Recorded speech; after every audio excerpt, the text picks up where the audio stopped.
Então, gente, a minha apresentação é sobre uma proposta que a gente está construindo, tá? Para a gestão com pessoas e um projeto de pesquisa que nós estamos desenvolvendo, que tem muita gente da ETOG envolvido. De onde é que a gente... Qual é a nossa preocupação? A nossa preocupação parte de que as empresas estão tendo problemas para reter talentos. Eu não gosto muito dessa expressão talentos, mas usei aqui por ser muito conhecida, tá? E quando a gente fala aqui de talentos, está falando das regiões das gerações mais jovens, né? Uma dificuldade para reter os trabalhadores jovens dentro da organização. Então, a gente partiu do seguinte: o que está acontecendo? Tá? E o que está acontecendo, eu vou pular aqui o slide, vou pular porque o que está acontecendo são decorrências da própria modernidade, tá? Não sei se todo mundo tem esse conceito claro de modernidade, pós-modernidade e tal, né? Então, a modernidade ela tem uma origem antiga, mas ela se instala realmente com a Revolução Industrial, né? Com a Revolução Industrial, com o surgimento das ciências sociais, né? E o anseio da modernidade, que tem origem lá com a burguesia, né? E a ruptura com as monarquias, era um anseio de contemplar a igualdade, tá? E a liberdade. Esse, inclusive, foi mote da Revolução Francesa. Então, dentro do sistema, o sistema capitalista, que é o sistema que vai ser construído a partir da... A partir, não, ele se instala mais com a Revolução Industrial, né? E que vai caracterizar essa modernidade. Na realidade, nós não conseguimos construir essa igualdade entre as pessoas e a liberdade. Muito pelo contrário. A modernidade, o sistema capitalista, né, vem aumentando as desigualdades sociais, a pobreza, né, os problemas de saúde dentro das organizações, a injustiça social. Vocês veem aqui várias externalidades, né? Problema de emprego. E agora nós temos também aqui, veja-se o Rio Grande do Sul, inclusive, né? As questões climáticas, tá? Então, a modernidade construiu coisas muito boas. Não se pode comparar o que era a vida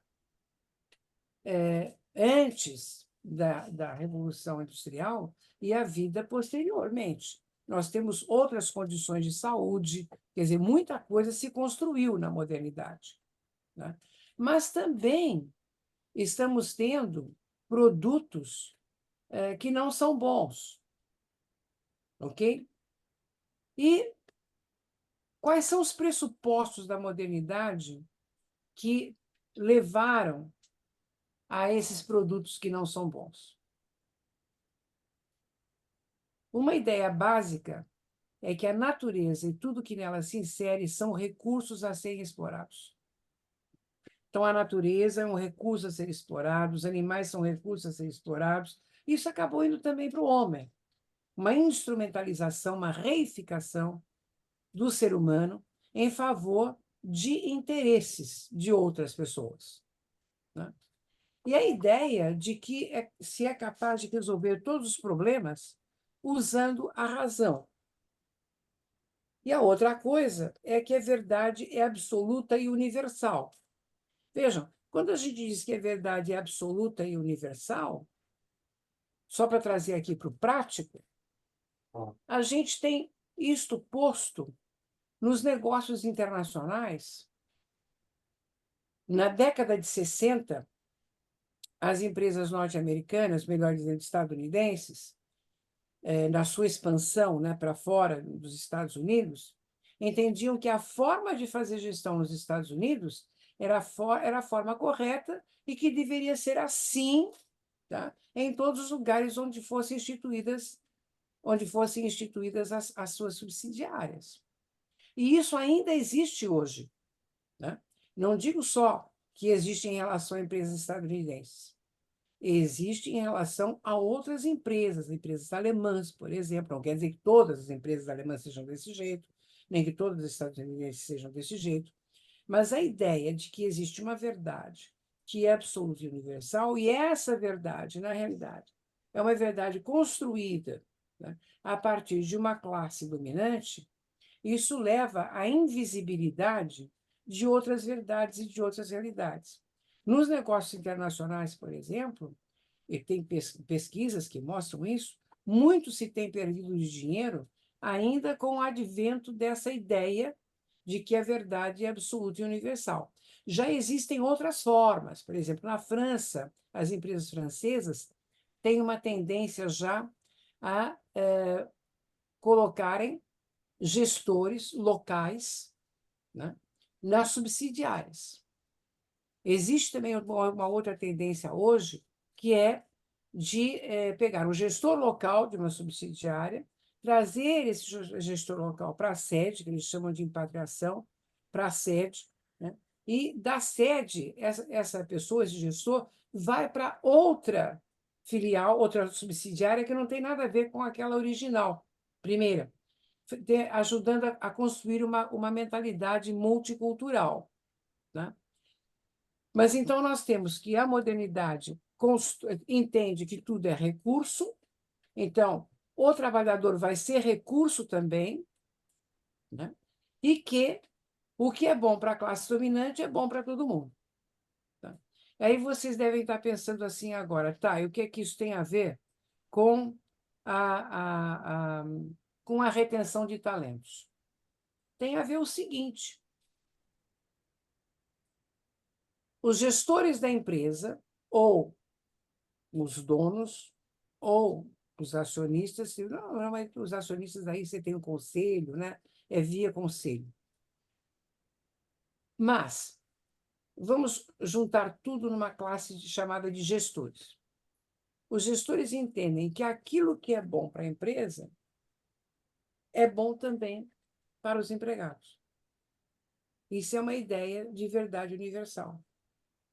Bom, com o tempo, mais recentemente, foram surgindo problemas, de tal forma que as organizações foram percebendo que aquilo que elas entendiam como sendo bom para o empregado não estava sendo considerado bom, porque essa forma de pensar estava resultando em saída de pessoas que adoeciam, enfim, né? E claro que a gente tem que pensar nos trabalhadores e suas diferentes funções. Nós temos trabalhadores mais braçais, temos trabalhadores, por exemplo, de tecnologia, né? E claro que isso não é igual para todos os grupos de trabalhadores. Então, as organizações começaram a mudar a sua forma de fazer a gestão de recursos humanos. Então, aqui existem alguns exemplos: gestão de recursos humanos verde, gestão de recursos humanos sustentável, inclusão de temas como sustentabilidade, diversidade, equilíbrio vida-trabalho, bem-estar, né? E hoje em dia é muito comum o empregado ser chamado de colaborador. Quando o empregado tem consciência de que colaborador está só no nome, porque ele é um empregado que trabalha, que recebe uma remuneração, e aí dele se ele não colaborar, né? Aí dele se ele não trabalhar dentro daquilo que a organização espera. Tá? Então, o que nós estamos dizendo? Nós estamos dizendo o seguinte: as empresas dentro da modernidade têm a concepção de que é possível explorar os recursos à vontade, inclusive os recursos da natureza, e tem a percepção de que é possível instrumentalizar o outro, instrumentalizar as pessoas, instrumentalizar a natureza e por aí vai. Tá? E este ponto é o ponto que, a nosso ver, está fazendo com que as organizações não consigam reter talentos. Hoje em dia, o jovem chega numa empresa, o jovem que tem uma qualificação, né, chega numa empresa, a empresa vai entrevistá-lo e ele pergunta: escuta, mas como é que vocês tratam aqui, né? Como é que é a relação de vocês com a comunidade? Ele começa a perguntar à empresa o que ele quer saber. E se a empresa não atender aos parâmetros do que ele entende que é bom para ele, né, ele simplesmente não fica. Ele desiste, não entra, ou então, depois que entra, ele sai. Né? Então, a gente precisa pensar uma nova forma de gestão, que é tanto de gestão de recursos humanos quanto a gestão de qualquer área que é feita com pessoas. Não é gestão de recursos humanos, não é gestão de pessoas, tá? Mas é gestão com pessoas. E o que é que está nos levando a pensar que nós precisamos fazer uma gestão com pessoas? Porque hoje em dia a realidade social é uma realidade diversa. Hoje em dia não se aceita mais o padrão de comportamento uniforme para todo mundo, característico da modernidade. Hoje em dia, a sociedade é diversa e as pessoas querem ser vistas como únicas. E tem um ponto muito importante que eu quero trazer para vocês, tá? De onde a gente também está partindo, que é a questão do papel do consumo. O consumo é um fenômeno social. E nós consumimos não é só os alimentos, não é só o restaurante, não é só a nossa roupa. Né? Nós consumimos símbolos. Quando uma pessoa, por exemplo, vai estudar numa universidade, ela prefere uma universidade a outra, claro que existem fatores como o preço e tudo mais, mas existe um fator que é o símbolo também. O que significa para aquela pessoa estudar numa universidade que está muito bem avaliada, muito bem ranqueada? Né? O que significa para a pessoa usar uma roupa e não usar outro tipo de roupa? Então, nós consumimos símbolos. E o consumo é simbólico e também nos formata. E a organização também é simbólica. Se a organização, enquanto símbolo, né, ela estiver competindo em desacordo com os símbolos que são compartilhados pela sociedade como as melhores formas de viver, isto vai entrar em conflito. E possivelmente isto vai influenciar a permanência das pessoas na organização. A gente está aqui generalizando, mas nós sabemos, nós compreendemos que uma coisa é você falar de uma mão de obra que tem a vontade, digamos assim, né? Nós temos muita gente formada naquela competência. E a outra é quando nós temos pessoas que são pessoas, precisamos de pessoas que são de um conjunto de competências que não é tão, digamos assim, tão evidente dentro da sociedade, como é o caso, por exemplo, das competências de tecnologia. Tá? Bom, então, pensando em cima dessas coisas,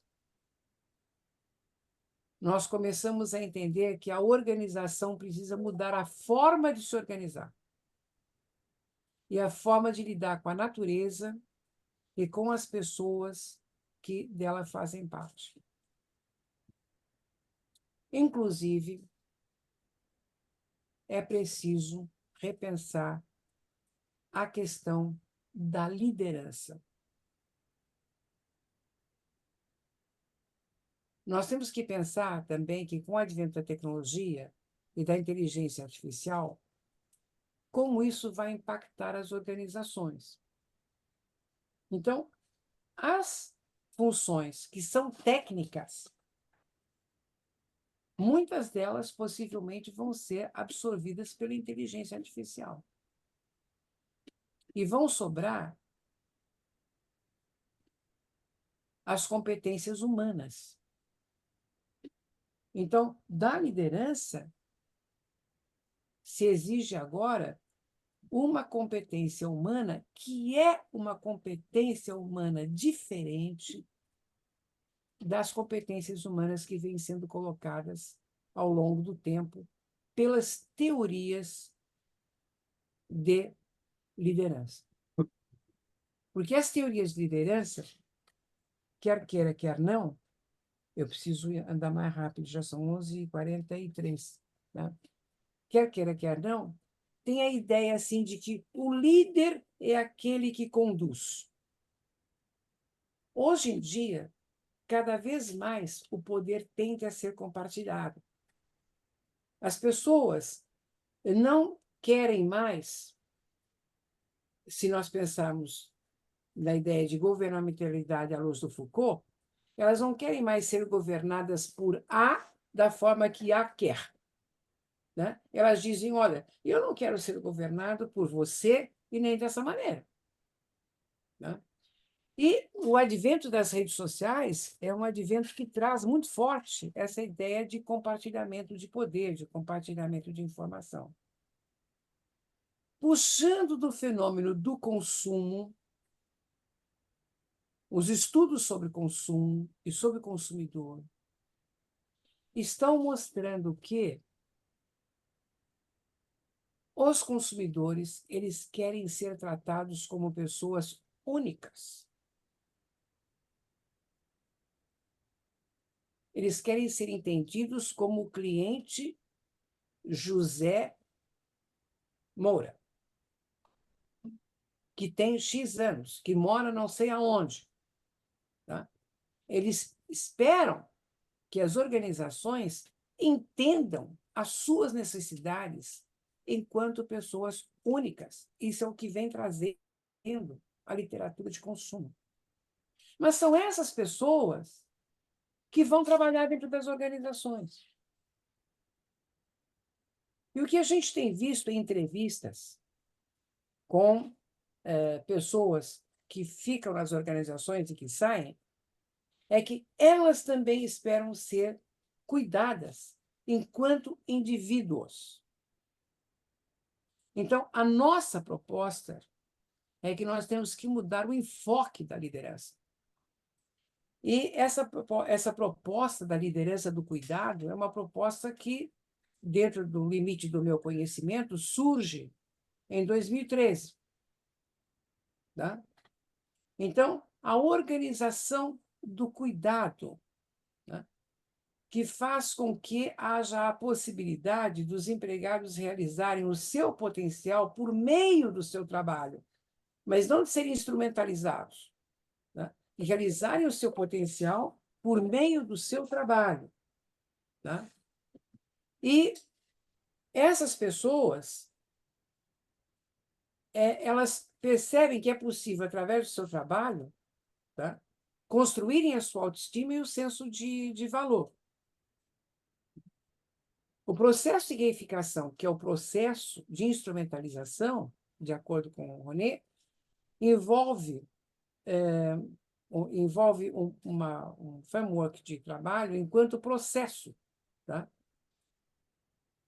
Mas que, ao envolver o trabalho como processo e ao instrumentalizar o trabalhador, os seus efeitos dessa instrumentalização não ficam apenas sobre o trabalhador dentro do trabalho, mas isso se expande para a sociedade. Vejam, a gente acaba fazendo mal para o trabalhador e acaba fazendo mal para as pessoas com quem esse trabalhador se relaciona, sua família, etc., porque também vai reproduzir essa ideia, né? Essa ideia de instrumentalização. Nós aprendemos muito cedo a instrumentalizar as pessoas, infelizmente é isso. A nossa educação ainda foi assim, né? Então, a gente defende nessa proposta uma liderança que é a liderança pelo cuidado, tá? E que as pessoas precisam ser vistas como únicas, né? E tratadas como únicas. Tá? Então, duas coisas: cuidado, tá? E tratamento como pessoa única. Tá?